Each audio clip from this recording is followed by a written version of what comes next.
Welcome to Dodgers Daily. It was a great day in the system. It was almost an organizational sweep, and it would have been if it weren't for a doubleheader that AAA Oklahoma City had. They actually lost the second game of that doubleheader. Otherwise, it was an organizational sweep. We saw the big win for Los Angeles at the top of the organization, and like I say each and every podcast, whenever you win at the top, it's always a good day. So Oklahoma City, they split a doubleheader. Tulsa, they had a big win to cap off a really good week of action for them. Great Lakes had a really good week as well. They won, and then it was a slugfest in Rancho today. Man, it was a lot of runs there, and they weren't actually in Rancho. They were at Inland, so I got to see that game on video. We have lots of very good video of that game. So, hey, there is a lot to get into. This is a big packed show, so let's not waste more time. Let's get into it. But before we do, hey, just a reminder, if you'd like to help Dodgers Daily by donating, we do now have the link in the description. You can just click that link. It'll take you right to where you need to go to help Dodgers Daily by donating. Also, if you like this video, just go ahead and click that like button, leave a comment, and tell all your friends about Dodgers Daily. That way Dodgers Daily can keep growing, and become a subscriber and turn on your notifications. And as Dodgers Daily keeps growing, we can keep providing you content and videos like this in the future, like we love to do. Okay, a big day in the organization. The Dodgers, a big win. It was a good start for Noah Syndergaard. Hey, how about this? No stolen bases given up, and the Dodgers actually stole 3 bases of their own. That was a big deal. The Dodgers played good offense. They had a chance to break the game open. They were like 1 for 15, I think, with runners in scoring position. So, hey, it was a good game. It wasn't a perfect game, but it was a good game. We're going to chew on all of it on the other side. So, hey, let's not waste any more time. Let's get right to it, and let's talk Dodgers baseball.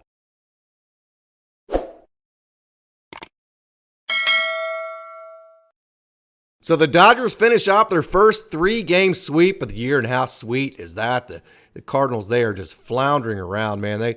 They are absolutely struggling. And then the terrible news about Mike Shannon today. You know, the Cardinals actually make it into Oklahoma, especially as you go east. And they're one of the only teams, I mentioned this in the last podcast, that for a long time have had at least an AM station that's carried Cardinals baseball. So got to grow up hearing all the great announcers, including Mike Shannon. So it is a big loss. My greatest mentor, Eddie Daves, who played in the Cardinal system, was personal and good friends with Mike Shannon.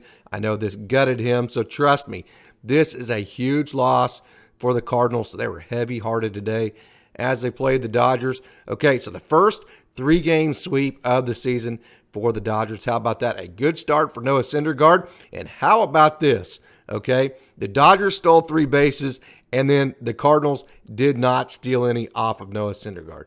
How about that? That is a big factor. I kind of mentioned, hey, you're probably not going to be great. You know, you're around 13% of throwing runners out. You're probably not going to get that up to 25%. Hey, so you're going to have to kind of make it a combo of you stealing more versus getting a little bit better. Well, Will Smith has a good arm, so I think that's really going to help with the run game, and then adding some stolen bases. You don't have to be fast to be a good base runner. You just have to understand, you know, whenever Lou Brock taught Eddie Daves, who taught me this, whenever you're actually taking a lead on first base, if you'll watch that back heel, okay, just watch the back heel, and if it raises, that pitcher is going to pick to first base. So if you see the back heel raise, then you get back to first base. If the back heel stays down, that tells you that he's coming to home plate, and that's whenever you can get a good jump. So if you know all those little tricks, you don't have to be fast to be a good base runner, especially with the pizza boxes that they're using for bases nowadays that are a lot bigger. So the stolen base, I love it. It's back in vogue, and the Dodgers took advantage of that today. Okay, Noah Syndergaard, the curveball was good today, and that is big for him for the simple fact that he needs to do things that make his fastball look a little bit faster. If you follow Perry Husband, he will tell you, hey, you can make a guy, you know, even like a guy like A-Rod. He actually used an example of Alex Rodriguez, who took a 91-mile-an-hour fastball and was way late on it because the effective velocity that the pitcher was using through location and changing speeds made that fastball look a lot faster to him. So that curveball, when Noah Syndergaard is able to throw it like he did today, 5 1/3 innings, you'll take that from, you would imagine that, you know, as Tony Gonsolin goes on and gets a little more healthy, he will be up in the rotation. So if Noah Syndergaard is your 5th starter, you would certainly take that. Obviously, Gavin Stone got brought up as well. That is very exciting. Yesterday, no doubt about it, was, in my opinion, for me, the best day of the year when you look at James Outman helped win the game by generating a run. Gavin Stone got brought up. Bobby Miller made his debut, and Landon Knack was terrific. Peyton Martin, who I got the chance to talk to yesterday, I just released that interview. As a matter of fact, that interview has already been released. You can go to Dodgers Day to YouTube and check that out. He had a great performance. So yesterday was my favorite day of the year, no doubt, hands down, of the year for me because of all those factors. Okay, being a team that just makes the other team beat you, those teams are hard to beat, and the Dodgers were that team today. They haven't been making errors lately, and then they aren't walking anybody, whereas you look on the other end, I believe the Dodgers drew 8 walks today, so that's two whole runs right there of just walks alone. So anytime that you're in a game that is somewhat close, which this game kind of was early. Okay, it's usually going to be, of course, like I always say, no formula is perfect, but typically speaking, the team that makes the most amount of mistakes actually loses the game. There are occasions where you go out and slug and you actually win games. So, hey, be that team that doesn't make any errors. Be that team that doesn't walk anybody and make the other team beat you. Many times they won't, even at the major league level. We saw that today. And also, whenever you do that, what ends up happening, I talk about really good teams. They learn how to win games in different ways. Hey, some days you have to slug. Some days you have to pitch. Other days you have to play defense. Maybe you have to steal a couple bases, generate some runs like the Dodgers did today.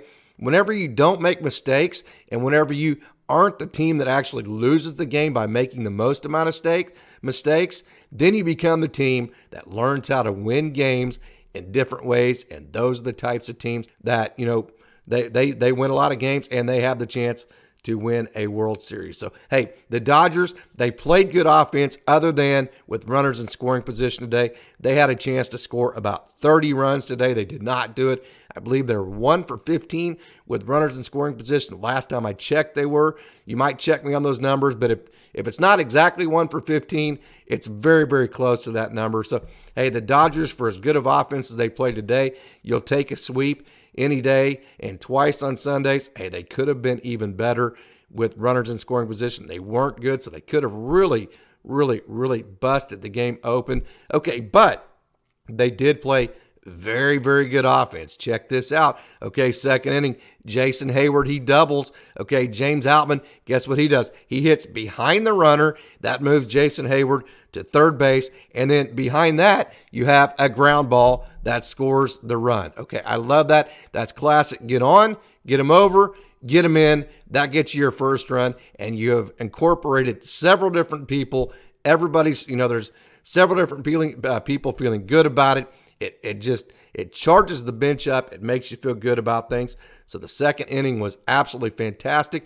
Like I always say, get that lid off by playing team offense, by playing good offense, manufacture, generate a run, get that lid off, and get the excitement going. Fourth inning, 2 walks. Typical Dodgers baseball. You grind the pitcher. You grind out 2 walks. Miguel Vargas advances the runner. Okay, David Peralta hits a ground ball or grounds out for the first run. So you move a runner over with a ground ball again. You get another ground out for the first run. And then Chris Taylor, after you get that lid off on the inning, he doubles in the second run. So, even in an inning, after you've scored that first run in an inning, it just makes all the other runs easier to score, which is, in my opinion, why the Dodgers score so many runs with 2 outs. And also just the odds. I mean, most teams are going to score most of their runs with 2 outs because you've had you've had a longer part of the inning to actually get base runners on to give yourselves a chance to win. So whenever you look and see that teams are scoring more runs with 2 outs, that's kind of an odds thing. You've had longer, like I said, in the inning to get base runners. Okay, in the 8th, Chris Taylor had a single. By the way, Chris Taylor had a great day today. A stolen base and then a sac fly. So how about those 3 innings for fantastic baseball? Okay, so you still won the game and you didn't slug and you didn't come through with runners in scoring position. So again, you found different ways to win baseball games. Now, granted that the St. Louis Cardinals aren't good right now, but hey, that's their problem, and the Dodgers took advantage of that. So for that, Dodgers fans have to be very, very, very excited. So that takes us into the Phillies series. I looked today. I didn't see how they did today. They had the exact same record as the Dodgers coming into. So they're either 2 or 3 games over 500 right now. Okay, but it is a series that the Dodgers should win because you're at home. You've been basically the exact same team all year long. I talked about, chunking the season. You needed to sweep the Cardinals. Hey, check that off. You need to go 2 for 3 against the Phillies. Check that off. You're going to have won 5 out of 6 going into the San Diego series. So, that's where we're setting this chunk up, and that's the goal moving forward. Hey, hopefully you can sweep again, but hey, I would say if you're realistically sitting down, hey, guys, let's win 2 out of 3 here. So how about tomorrow? Taijuan Walker. The good thing about him is he walks a lot of guys. He's walking about 4.5 guys a game. And not only that, if you look, he's a 6-pitch pitcher, and the one pitch that he throws for a strike the most consistently is his curveball, but he doesn't throw his curveball very much. And then his 4-seam fastball that he throws has been getting hit pretty good this year. The hard hit percentage on his 4-seam fastball is, right here, it's 71.4%. So, the Dodgers, they are going to take that off-speed pitch. Okay, so before I say that, let me get to this. Okay, Taijuan Walker, he has 14 walks in 25.1 innings. He's averaging 5 walks per 9 innings. Okay, and he faced the Dodgers twice last year, 11 innings total. He gave up 12 hits and 5 runs. Okay, so in zone percentages, his 6 pitches.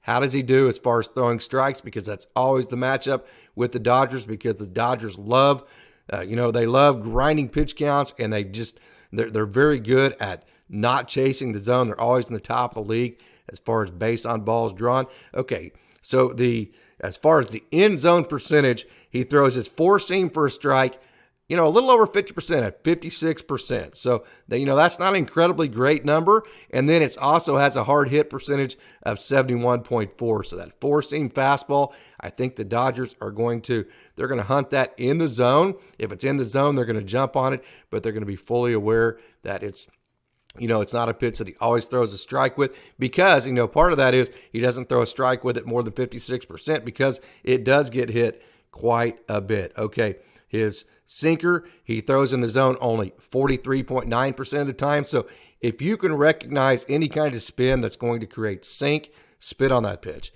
Don't swing at it, because more than likely, okay, it's not going to be a strike. So what Taijuan Walker relies on is guys chasing the zone and getting swing and miss on pitches that aren't in the zone. So I think that, of course, your best laid plans never work out. I think this is a good matchup, though, for the Dodgers, because I think they're facing a pitcher that wants them to chase the zone, and the Dodgers, again, are a good team as far as being disciplined and not chasing the zone. And then a split-finger fastball for Taijuan Walker. He only lands about 32% of the time. So, again, the key tomorrow, will the Dodgers swing at strikes and then take the ones that aren't? I know that sounds overly simplified, but literally, I think that the matchups tomorrow come down to that. I do think Trayce Thompson will be in the lineup tomorrow for the simple fact that he has the highest career average against Taijuan Walker at 667 in his career. I think Austin Barnes may somehow be in the lineup tomorrow because his average is at 500.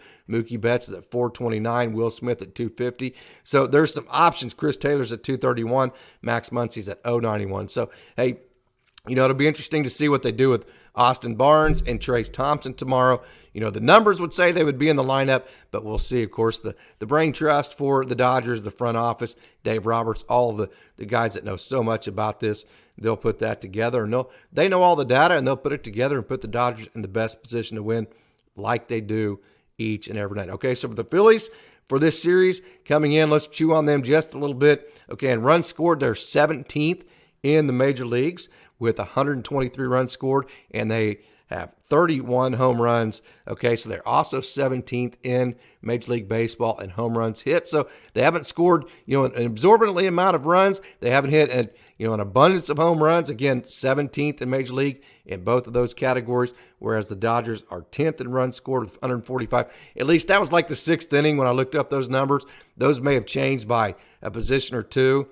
By then, I didn't go back after the game and look and see how those numbers matched up after the game. So, hey, those were as of the 6th inning. Let me preface it with that. So the Dodgers are 10th, the Dodgers are are 10th in runs scored with 145 and second in home runs with 47. So that's how that matches up. The Dodgers have actually scored more runs this year than the Phillies, but we've talked about, they've mostly come in the games that they have won, although lately the Dodgers have started winning closer games and lower scoring games, which is very exciting to me because, again, you're showing to be a team that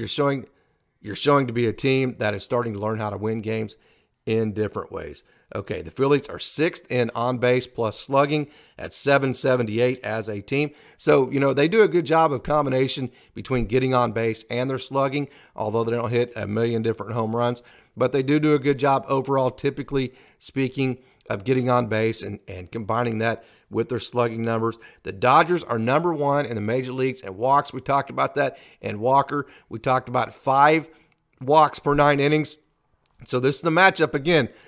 Best laid plans don't always work out, but it's a matchup that the Dodgers, it's good for them because they're very good at laying off pitches that Taijuan Walker relies on the other team to swing at. Okay, so Walker's most efficient pitch thrown for a strike, again, is just 56.5%, which is his curveball. And again, he doesn't throw his curveball that much, and everything else goes down from there. So look for that matchup. See if the Dodgers can stay within the strike zone like they normally do. If they do, I think it should be a night that sets up good for them offensively. So, hey, there's your breakdown of the Phillies. There's your breakdown of today's game, and there's your breakdown of this upcoming series. And, the exciting fact that the Dodgers just got their first 3-game sweep and looking ahead to the Philadelphia Phillies. So that concludes our Dodgers talk. Time now to move to the minor league system in the Dodgers organization. So let's not waste any more time, and let's take a trip down on the farm.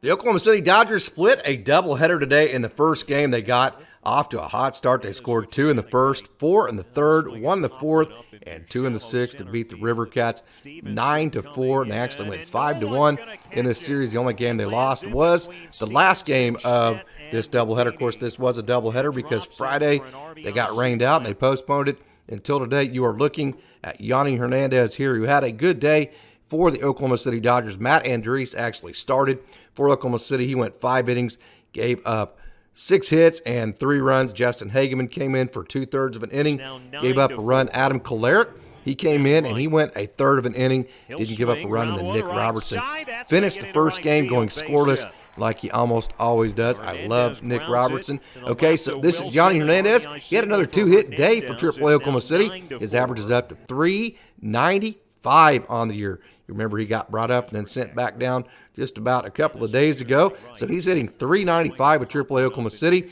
His OPS is 1090. He also has a 7-game hit streak, and he's 7 for his last 12. Yonnyhernandez. Devinmann hit his minor league leading 15th double this season. The next closest player in the minor leagues has just 11, and that's jorbitvivas, who actually plays for the Dodgers AA team, the Tulsa Drillers. So how's that? How about that? The Dodgers have the 2 guys at AAA and then AA that have the 2 most doubles of anybody, not just in their leagues, but all of the minor leagues. That would be Devinmann leading with 15. Jorbitvivas is second with 11. Devinmann has hits in 11 of his last 12 games and has 5 multi-hit games during that span. So great job, the young man out of Louisville, Devinmann.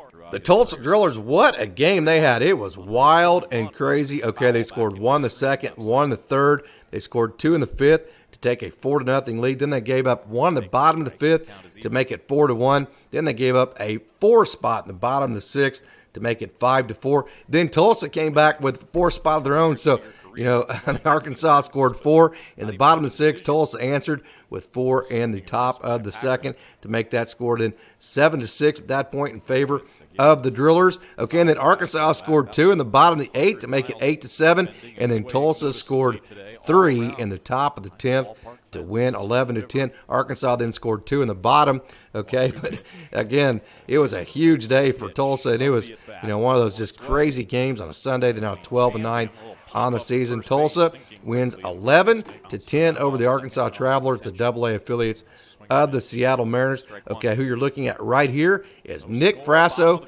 Check this out. Sit down. Nick Frasso hit 100 miles an hour with his fastball today. 100, and that was in the first inning. He also hit 99 on several other pitches as well. So, hey, you check back in for his final numbers as far as who you're looking at right here is Nickfrasso, and check this out. In the first inning today, he hit 100 miles an hour with his fastball. He also hit 99 on several other occasions as well. So that fastball for Nickfrasso, it is blazing right now. If you remember, the Dodgers got him in the trade that sent away Alex DeJesus and Mitch White. Mitch White has been injured with Toronto, so it's easy to say that the Dodgers definitely won that trade. Nickfrasso, again, 100 miles an hour with his fastball today. Well, if you've never seen anybody score from second base on a sacrifice fly, just sit down and get you some popcorn and watch this play right here. Center fielder goes back, crashes in the wall. Jorbitvivas is sent by his head manager, Scott Hennessy. Henny, you see right there, Henny savage right there, man. Center fielder runs into the center field wall, and he takes advantage of it to go 2 bases to score. Scott Hennessy will score runs in any way he possibly can. It's that old JUCO in him. He is just a dog, man. The players love playing for him. So, hey, there is a score from second base. Jorbitvivas that came off the bat of Emmanuel Vargas. Jorbitvivas scored from second base on a sac fly. How about that? JonnyDeluca had 3 hits today for the Double-A Drillers, or whenever you're hearing this, whatever day, that would be Sundays, whenever he had the 3 hits for the Double-A Drillers, including his 6th home run. He also has 4 stolen bases on the season, so he's easily on his way to being a 2020 guy. Again, you know, he was a 2020 guy in 2021, and then last year he was easily going to be a 2020. I believe he had 16 stolen bases when he got hurt and had to shut his season down. So, hey, if he would not have gotten injured yesterday, or last year I should say, he would have been a 2020 guy in 2 years in a row, and he's on his way to do that again. So, hey, keep your eye on JonnyDeluca, who again had 3 hits today. A big day for him, and that always feels good, having a big day going into that off day on Monday. The Dodgers' number 6 prospect, andypages, had 2 hits for the Double-A Drillers, and then who you're seeing right here, the Dodgers' number 1 prospect, diegocartaya, he had 3 hits for Double-A Tulsa. He'd been scuffling just a touch as of late. That's not atypical. Hey, Double-A is a tough league. It's the biggest jump. Anytime I ask these guys, hey, which one was the biggest jump, they always say from high A to Double-A. So, hey, just a slight transition here for diegocartaya. He will be fine. He had 3 hits today, a big game, 2 RBIs as well. He also had a big double. So diegocartaya, it was good to see him have a good day for the Double-A Drillers. The high A Great Lakes Loons scored 1 in the 3rd, 2 in the 5th, and then 2 in the 8th to win 5-2 behind really good pitching. Who you're seeing right here is ronankopp, who went 2 innings today. He gave up just 1 run. He struck out 4. Ronankopp has an ERA of just 2.45 on the year, an average against of just 2.22, and has 26 strikeouts in 14.2 innings. Let me just say this as you're watching the video here. You know, obviously the comparisons are to Madison Bumgarner being left-handed and being tall and kind of having, you know, pretty much the same body type. But if you actually watch his delivery, he looks more to me like Clayton Kershaw as far as the way that his mechanics work and the way that he separates, you know, from his glove right there, his separation, the way he drops and the way he delivers. I think his mechanics look more like Clayton Kershaw. So I think his body, he's kind of a mix between Madison Bumgarner. His body, he looks like Madison Bumgarner, and then his mechanics look like Clayton Kershaw. 2 pretty good guys to emulate, don't you think? Just going to say it point blank today, man, that strike zone behind home plate was, sometimes that plate was round. I mean, it was tough. It was raining. It was drizzling. It was in the low 50s.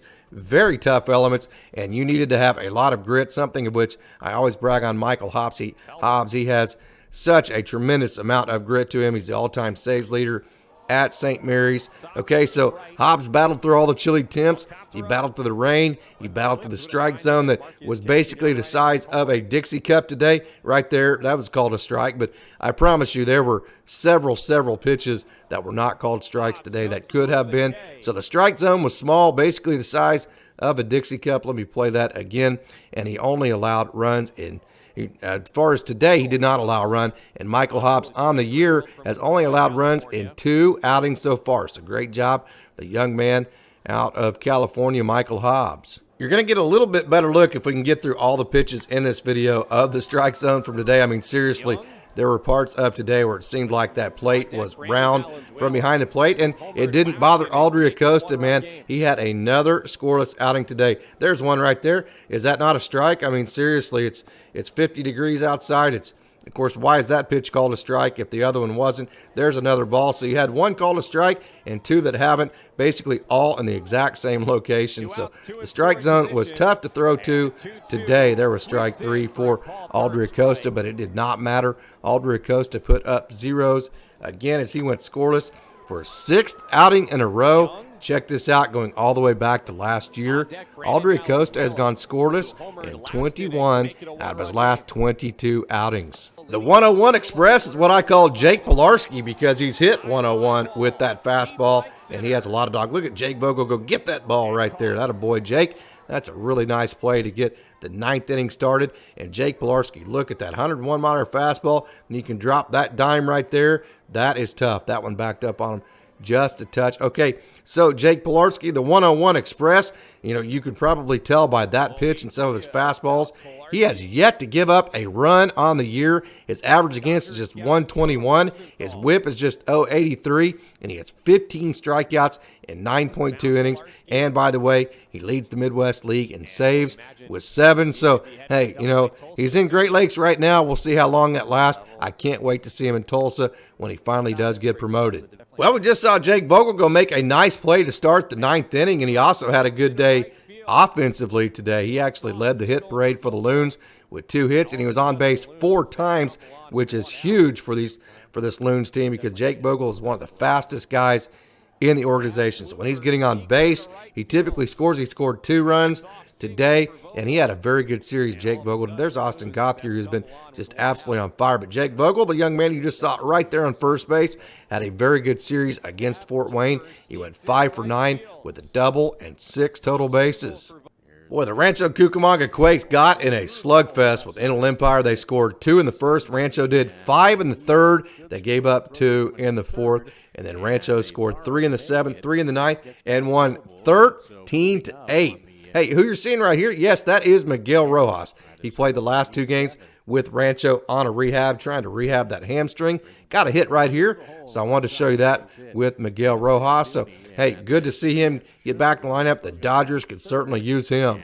Boy, what a day for raynedoncon. He made it rain today. He had 4 hits, including this, well, not that right there, but he had a 430-foot absolute bomb. I say it every time I talk about him, but when he hits a baseball, there's very few people that can hit a baseball more majestically than he does. It has the perfect launch angle. It just bounces off of his bat. It looks like one of those majestic moonshots. When raynedoncon hits a home run, no doubt about it, it absolutely stays hit. And also, he can go opposite field like that. So, raynedoncon had a very good day today with 4 hits for the Rancho Cucamonga Quakes. One of the things I was most excited about as far as the miguelrojas acquisition was that he was going to mentor, some of the young infielders.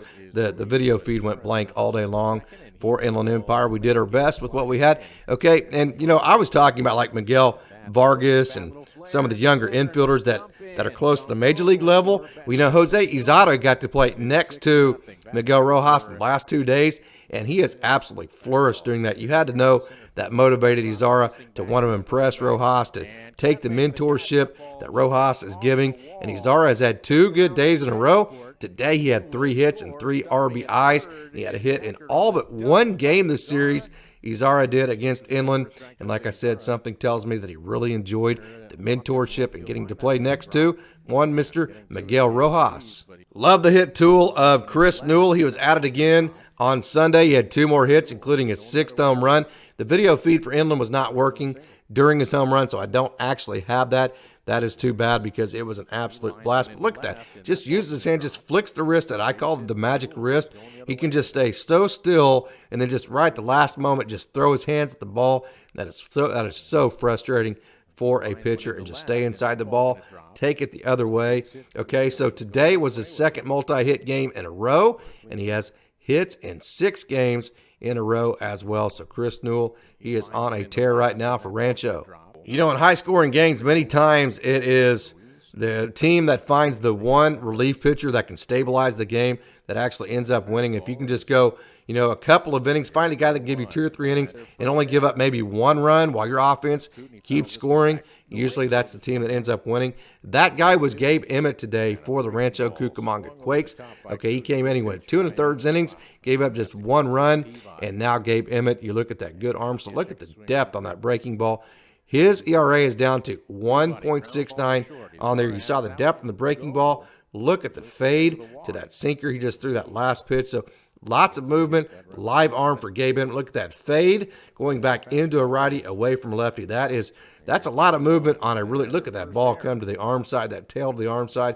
That is a lot of movement for gabeemmet. Well, you can't do any better than Livan Reynoso has done, at least as far as allowing runs this year. You could tie it, but you couldn't do any better because he has put up zeros. Yes, he has yet to give up a run this year. He went scoreless again today, and he was 96. More than likely, probably hotter than 96, but I have 96 confirmed.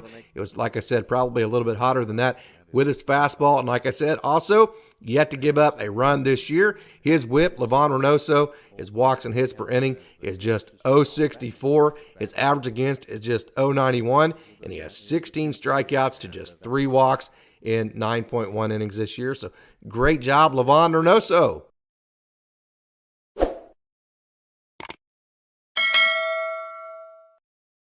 So there you have it. There's our show for you today. It was a very, very, very busy show. If it was not, again, for the second game of a doubleheader for AAA Oklahoma City, it would have been the 3rd organizational sweep in the last 7 days. If you remember, last Sunday, we had an organizational sweep. Then we had one on Tuesday. It would have been the 3rd one if it weren't for that darn second game of that doubleheader in Oklahoma City. But hey, it was a great day of baseball. Yesterday, again, was phenomenal when you had James Outman, generate a run. Then you had Gavin Stone get called up. Bobby Miller made his debut.